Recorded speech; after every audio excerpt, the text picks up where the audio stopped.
एक सेकंड के लिए ऑनेस्ट हो जाओ और सोचो, आज से पहले कभी ना कभी तुमने किसी के बारे में बुरा बोला होगा, दोस्त के साथ, ऑफिस में, चाय पीते हुए, लेट नाइट कॉल पे। और अगर तुम पूरी तरह से ऑनेस्ट हो तो तुम्हें मज़ा भी आया होगा। अब यहाँ पर प्रॉब्लम ये है, अगर बिचिंग इतनी बुरी चीज़ है तो हमारे ब्रेन को इतना मज़ा क्यों आता है ये करते हुए?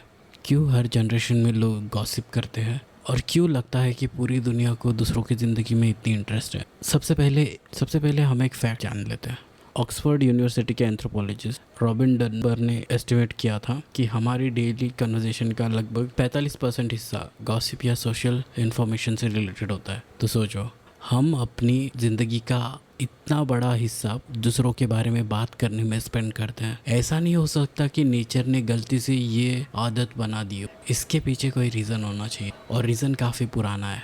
हज़ारों साल पहले कोई इंस्टाग्राम नहीं था, कोई न्यूज़ चैनल नहीं था, कोई पुलिस रिकॉर्ड नहीं था। सिर्फ छोटे छोटे ग्रुप्स होते थे, तकरीबन 50 से 100 लोगों की ग्रुप्स। और अगर ग्रुप में कोई ख़तरनाक इंसान होता, कोई इंसान अच्छा ना होता या फिर कोई ट्रस्टवर्दी होता, तो तुम्हें पता कैसे चलता? तुम कहोगे एक्सपीरियंस है, पर शायद तब तक काफ़ी ज़्यादा देर हो चुकी होगी। इसीलिए इंसानों ने एक शॉर्टकट बना दिया इसके लिए। ये इन्फॉर्मेशन शेयर करने लगे, जैसे उस आदमी से संभाल के रहना, तुम इस आदमी पर ट्रस्ट कर सकते हो। ये कोई गॉसिप नहीं था, ये एक तरीके का सर्वाइवल वाला चीज़ था। और जो बिहेवियर सर्वाइवल में मदद करती है, ब्रेन उसी को रिवॉर्ड करता है। इसलिए दूसरों के बारे में इंफॉर्मेशन शेयर करना या कलेक्ट करना और डिस्कस करना नेचुरली इंटरेस्टिंग लगता है। लेकिन गॉसिप सिर्फ सर्वाइवल के लिए ज़रूरी नहीं था, ये बॉन्डिंग के लिए भी काम आता था। अब मैं एक और सवाल पूछता हूँ, तुम्हारी किसी क्लोज फ्रेंडशिप की शुरुआत की याद करो। क्या कभी ऐसा हुआ था कि तुम दोनों किसी तीसरे इंसान के बारे में बात कर रहे थे और कहते हो, यार वो थोड़ा अजीब है ना? हाँ, मुझे भी ऐसा ही लगता है। और अचानक से तुम दोनों को एक कनेक्शन फील होता है। क्यों? क्योंकि उस मोमेंट में तुम दोनों ने सिग्नल दिया, हम दुनिया को सिमिलर तरीके से देखते हैं। और साइकोलॉजी में ये काफ़ी इंटरेस्टिंग ऑब्जर्वेशन है।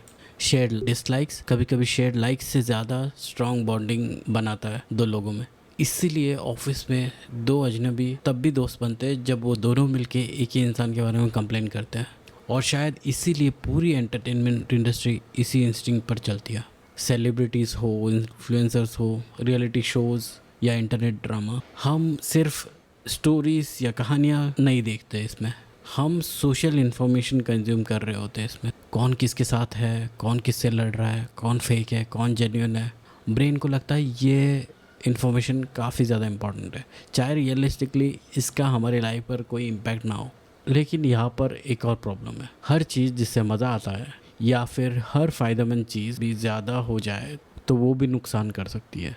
तो प्रॉब्लम गॉसिप करने का नहीं है, प्रॉब्लम तब शुरू होती है जब दूसरों की ज़िंदगी तुम्हारी ज़िंदगी से ज़्यादा इम्पॉर्टेंट बन जाए। जब तुम्हारे पास डिस्कस करने के लिए सिर्फ दूसरे लोग बचे हो, तुम्हारे पास ना ही कोई आइडिया है, ना ही कोई नया गोल है, ना ही कोई नया एक्सपीरियंस है शेयर करने की, तुम्हारे पास लोग हैं।